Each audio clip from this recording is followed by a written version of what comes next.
who are very, very, very, very good at their job, and they still haven't been seen the same kind of way as Harvard, Yale, Stanford, Princeton, Brown, even Point. lower level schools like Georgetown or NYU, My Cornell. point. But the idea isn't only because they are white schools. It's true. People hear that you went to Brown and versus went to, I don't know, went to Howard. They see you as being a smart person or have you heads or shoulders above other people. Is their perception? It may be because that school is a white school. I don't think people think in those terms. I think the result is the same. I think they think in terms of, I know Harvard produced people who are geniuses. It's very hard to get into. They're very elite. People got to be smart to go there because people haven't been there. I don't necessarily think it's always because they're white. I think it's happened to be because, again, historically, black folks couldn't go to school. So as they were building a reputation up for being great schools, we were unable to read and write.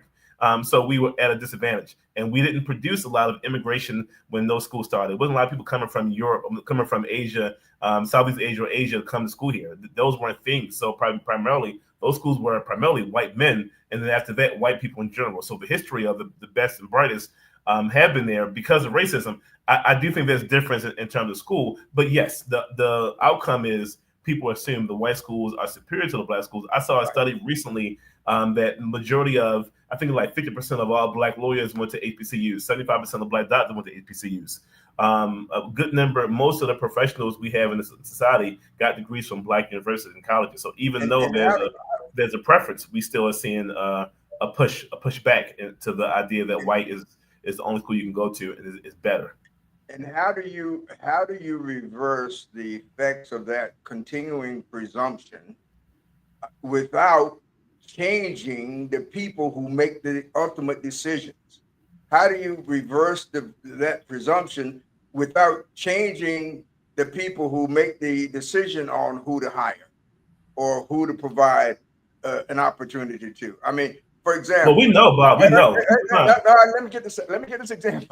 For example, we wouldn't know, more likely than not, nobody in the world would know who Elon Musk was, but for a $465 million loan made by Barack Obama when he was president. We wouldn't even know who he was, more likely than not. We wouldn't know that Tesla was on the verge of bankruptcy when that loan was made, or when that same president provided contracts to SpaceX, his firm, or to Starlink, the internet companies providing internet service now in Ukraine.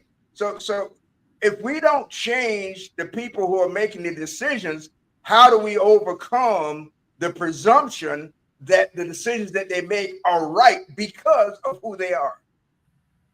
So you're asking a circular question, and then it circles back to our initial point.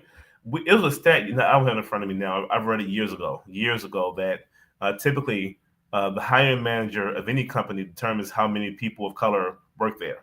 You're more likely to get hired by someone who's non-white if you're a black person who's applying for a job. That means the person hired is Indian, Asian, Hispanic, or black. They're more likely to hire you for a job than their white counterpart, and not based on your skill level or experience or perceived ability. Those are the numbers. For some reason, when some people see the name of Jaquil Johnson, that's an indication I'm not hiring this person. And so the answer that you have is the value, and we talked about it earlier in the conversation, the value of diversity and what diversity means. It's not diversity for diversity's sake. It's diversity for all our sakes. People have Yeah, different and we views on a person based on their own background, and that's why I said we need diversity. And that's how you guarantee that you have movement. You have a more diverse population of people, and you have more people who hire managers who aren't necessarily what a white man it, or white women who have it, different views. And not saying that everybody's white is biased and have an anti-black bias, but the numbers are what they are. and so even in our vocabulary, when for example, you along with a lot of other people use this phrase "people of color." What the hell does that mean? I thought white was a color too. So who are we really talking about? We're talking about non-whites. Let's call it what it is.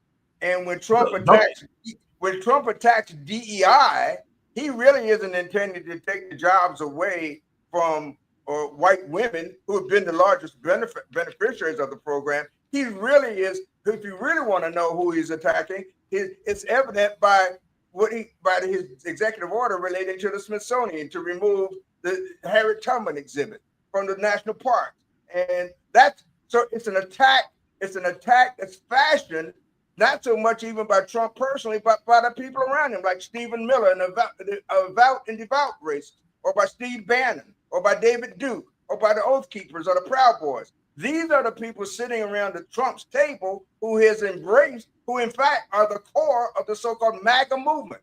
There's no question in my mind, but this is an all-out assault against Black people. And the irony is, their objective is the same as the objective of the civil rights movement, which is that we become invisible. The civil rights movement said we would do it by assimilating into the white culture, so much so that they wouldn't recognize anymore that we were Black, and so therefore we would not be denied an opportunity based on skin color. Trump's people, Bannon's people simply say, get rid of them, period, make them disappear. We're going to erase them from the history book. Anything, we're going to call it woke. We're going to call it whatever we need to make sure that the other race, the people not of color, are continue to be not just in the numerical majority, but in positions of authority to make the decisions. Isn't all of that really true? So no, you're not getting me to co-sign that. So if all the people watching this, Attorney DeShield has a very unique perspective on the civil rights movement that I don't necessarily share. His view was that the idea that we wanted to be equal meant that we wanted to be the same, and there should be no distinction. I will say that I do agree with you, Attorney DeShield, that things were different in the Black community before the end of Separate but Equal. I believe that the community was stronger, and this is before my time. I'm looking on it as almost a quasi-historian, looking back on things and seeing how we moved and operated, and seeing how we were able to build wealth in the way we aren't now, and that by the granting of our rights to live where we want to live and get rid of redlining laws and to go to different schools and take people out of the communities, we've seen a fall in communities. We've seen a fall in communities in Baltimore. We've seen a fall in communities in New York and DC. We've seen a fall in communities in LA, where Black communities, where the middle class Blacks have left the community and fled to the suburbs to to find a better life for their children and get better schools, leaving the communities behind of a concentration of people with lesser means, and how that has devolved.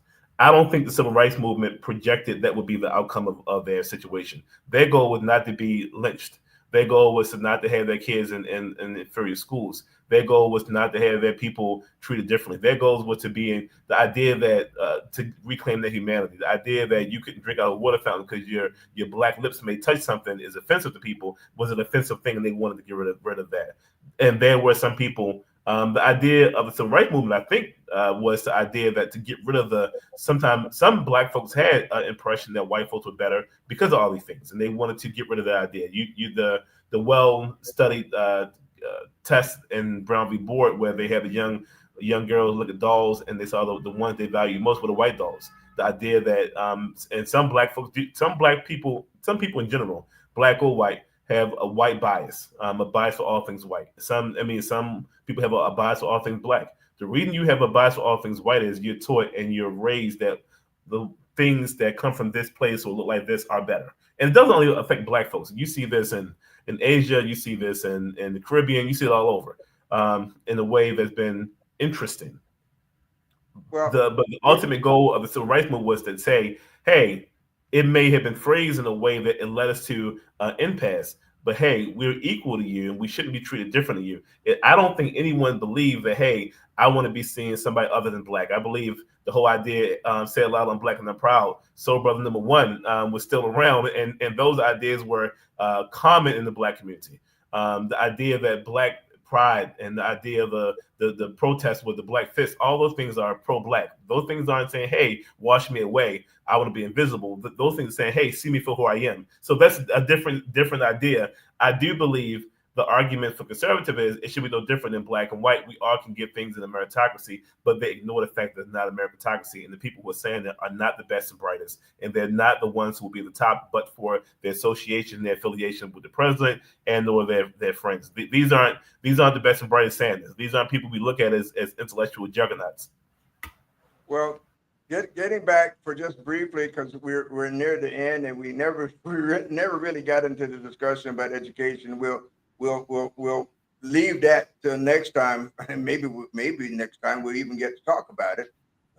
But I want to invite all of you to keep tuning in to Money, Power, and Politics. We hope to get better. as time goes on. We will be from time to time inviting guests from various segments of the community, the business community, and otherwise to talk about the issues. We'll talk about Trump's executive orders, which there's no, we never run out of the conversation about those things. We'll talk about the assault on public education by dismantling the Department of Education, which department has been critical to ensuring equal education opportunity across the country by making sure that there were funds available for poorer communities to provide programs that are available in the in the richer communities. But nevertheless, we've come to the end of the inaugural episode of Money, Power, and Politics. I hope that you have found our discussion interesting. As time goes on, we'll find a way to allow you even to participate in the discussion through chats and perhaps one day even calling in. I don't really know. I'm not the technology guru at all. I barely know how to turn a computer on. But in any event, for my colleague and friend Hassan Barnes, and for myself and for Tia Murphy, our technology guru and our producer, we say farewell today. Please continue to turn in. Be kind to us. Give us time to hopefully get better, and we'll do our best as time goes on. Thank you. See you next Friday, 10 a.m. Signing out. Thank you.